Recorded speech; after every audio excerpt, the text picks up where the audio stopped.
Hey everybody, how's it going? My name is Brendan and welcome back to the channel. If you guys are new here, it is great to have you. And today we're going to be going over another Bitcoin technical analysis and price prediction, covering some of the fundamentals that are correlating into this awesome cryptocurrency push upwards that we have been seeing over the last week or so. Now, congratulations, because if you watch this video here, which I published just over a week ago, I talked about how I thought cryptocurrency was going to have a massive move to the upside, including Bitcoin, Ethereum, and Cardano. Since then, obviously, cryptocurrency has performed beautifully. Not to say that I always get it right, but things have worked out pretty well, at least for this month so far. So if you're interested in more content like this, make sure you hit the like and subscribe button, as we have content coming out every single week. That being said, let's go ahead and dive on into this one, looking at the technical analysis first and determining what this has to say, and then looking into some fundamentals that are driving this market along with the technicals. So what I want to talk about first here is exactly what's happening at this price movement of Bitcoin.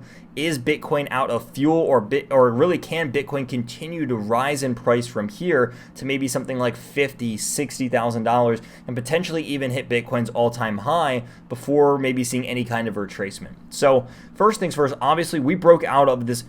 First of all, this descending triangle. Second of all, we had this big old resistance line that Bitcoin tested, rejected, and then of course broke through. Now, since then, actually we'll get into that in just a second, but since then, we have tested this area a lot. This was a fairly significant resistance level, and as I said, if Bitcoin was able to break and hold above this, I think that it would be going straight to 50K, and I still think that that is a lot of this case. Now, we're going to start to see our first bit of resistance around that $47,000 area mark. I would say anywhere between 47 and 50 is going to be the next main resistance level, because this is where the previous bottom of this head and shoulders is. And so this is where I would expect us. What was previously a support area is now going to be turned into resistance. And we can see that this was resistance a couple of separate times. Of course, right in here, second, third, and then even fourth, where we used all of these areas as support. And so that's why I suspect that it will be resistance back on the way up. Now, we did have a little bit of a wick action where we saw wick support over in here and here and in here. So that's why I think the resistance will really start around that 47K area and then even last all the way up until $50,000. Now, I want to break this down on a 50 because, or excuse me, not a 50, on a 4 hour, because I think that this makes a lot of sense. And really, before I go here, this 50 EMA is about to cross back up over this 200 EMA, which could signal a golden cross on the 1 day, which I would certainly be a fan of, and I think goes more into the idea that this is potentially a reverse for Bitcoin, and Bitcoin could be looking really good. So looking at this, first of all, this wick on the 4 hour right here is a really good sign. This shows that buyers are not only comfortable buying Bitcoin at this level, but that there is a level of strength to Bitcoin. Secondly, we need to see that previous resistance is now turned into support. And we can see that with these two wicks and really the whole floor of this pattern being right where the previous resistance level was. So while 42,500 was a resistance level pretty strong over here, we have tested that area as a pretty strong support right about now. So this is a really good sign to see. Previous resistance turned into support. This is what we would call the break, the hook, and then the go. And then of course we're seeing a very similar thing with what we're looking at right now, with previous resistance right here turning into support right here, which is where we're seeing the most buying happening. Previously we saw that the most selling was happening in this area, and now we're seeing the most buying is happening in this area. So quite the turn of events as Bitcoin continues to head upwards. And again, as we are entering into that main resistance level, as I talked about, just in between that $47,000 to $50,000 area, there could be some hard resistance. There could be some sell-off, but right now, for the time being, Bitcoin doesn't look too bad off. And I think that it's certainly setting itself up for success. Now, if we're going to pull back to anywhere, I think, again, two main levels, or maybe even three main levels that I want to talk about before we get into the fundamentals.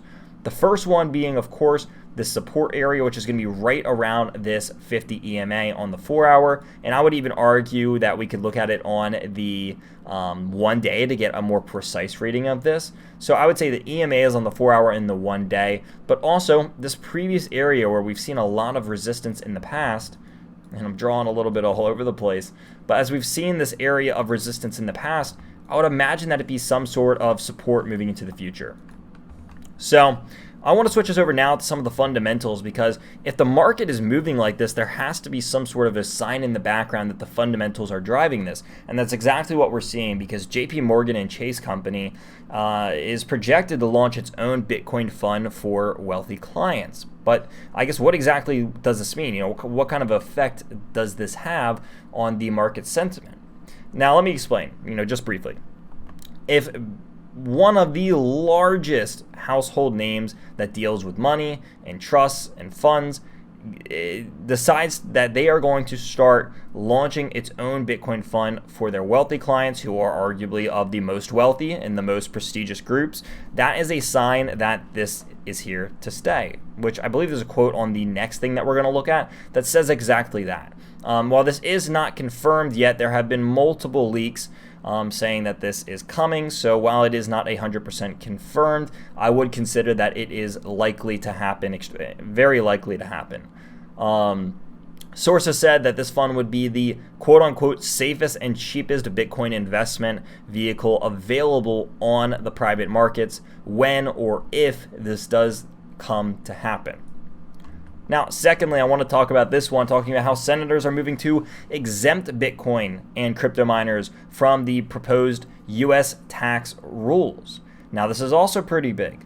If this is to happen, and I guess when this happens, this would mean that people who mine from cryptocurrency would not be considered a transaction.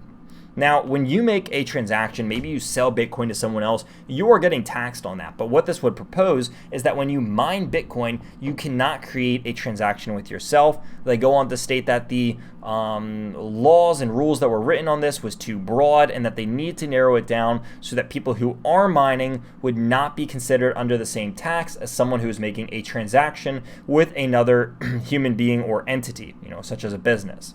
So I think that this could also be a really good thing, not only showing that the U.S. is willing to put more work and give more attention to what's happening in cryptocurrency, but they're also willing to clarify the laws to really even for the betterment of the people who are already inside of cryptocurrency. So I would say that this is almost a quote-unquote quality of life improvement, because this is something that I think will help people who want to mine and not hurt people who want to trade. Again, people who are trading, nothing's changing here, but this is essentially just helping out the people who are mining cryptocurrency, and I see that as a win-win ultimately. So it looks like things are moving in the right direction. Again, large institutions and even the government are taking more and more note of this as time progresses, and we're seeing that with the price starting to rise rapidly again.